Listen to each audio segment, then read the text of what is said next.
Hello, good morning to all of you. So, today we will discuss the chapter 4 which is reproductive health. Third chapter के मैंने काफ़ी सारे questions आपको करा दिए हैं. अगर आपको उसमें कोई प्रॉब्लम है, कोई डाउट है, कोई क्वेश्चन समझ नहीं आया तो आप मुझे कॉल करके पूछ सकते हैं. ठीक है, तो हम ये वाला चैप्टर डिस्कस कर लेते हैं, reproductive health, which is the last chapter of this first unit.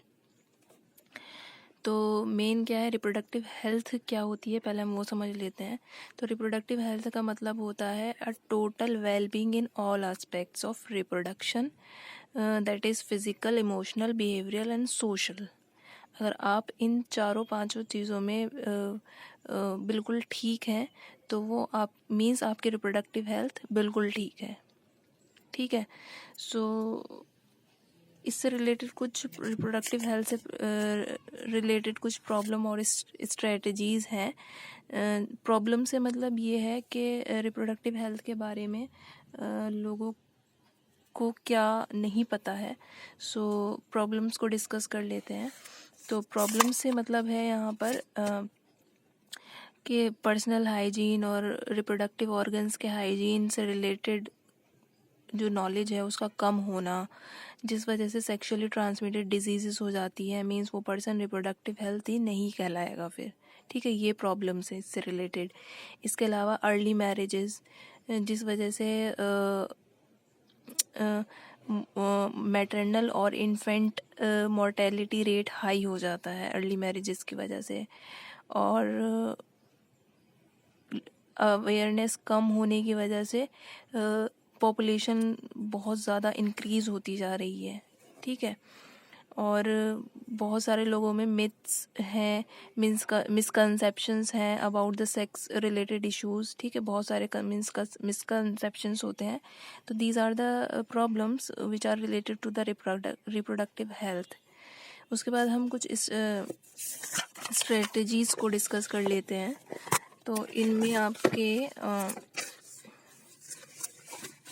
Strategies में आपकी बहुत सारी स्ट्रेटजीज़ हैं जिनको हम यूज़ करके रिप्रोडक्टिव हेल्थ के रिगार्डिंग अवेयरनेस को इंक्रीज़ कर सकते हैं. सबसे पहला आपका फैमिली प्लानिंग प्रोग्राम्स, जो कि 1951 में स्टार्ट किए गए थे. उन फैमिली प्लानिंग प्रोग्राम्स चल रहे हैं. ठीक है, जिसमें बताया जाता है कि इन कॉमन अगर हम आम भाषा में कहें तो हम दो हमारे दो, जो स्लोगन टाइप है वो इसी से रिलेटेड है. सेकंड आपका reproductive and child health care, जिसको RCH प्रोग्राम्स के नाम से जाना जाता है, विच इज़ लॉन्च इन 1997. ये क्रिएट किए गए थे for the awareness among people about various reproduction related aspects. ठीक है, बहुत सारे रिप्रोडक्टिव आस्पेक्ट्स को के बारे में अवेयरनेस फैलाने के लिए ये प्रोग्राम चलाया गया था. इसके अलावा these are providing facility and support for building up a reproductively healthy society बनाने के लिए ये प्रोग्राम चलाया गया था. ठीक है, इसके अलावा और क्या स्ट्रेटजीज़ कर अपना सकते हैं हम, ऑडियो विजुअल एड्स के थ्रू, प्रिंट मीडिया के थ्रू. ठीक है, both government and non government agencies in चीज़ों में एंगेज हो सकती हैं, अवेयरनेस फैला सकते हैं लोगों के बीच में जाकर.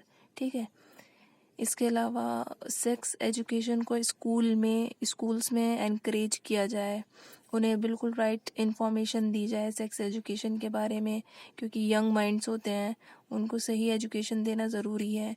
And we can save them from myths and misconceptions about the sex related aspects. ठीक है, इन चीज़ों से हम उन्हें बचा सकते हैं.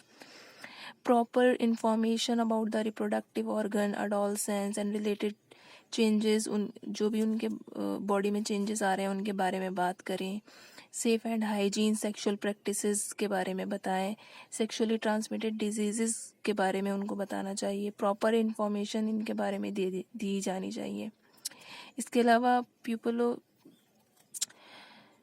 We should educating the people about available birth control options के बारे में उनको बताना चाहिए कि ये बर्थ कंट्रोल ऑप्शंस अवेलेबल है. How to care the pregnant mothers, post natal care के बारे में बताना चाहिए, ठीक है। Importance of breast feeding, equal opportunities for the male and female child, ये सब हमें करना चाहिए, ठीक है।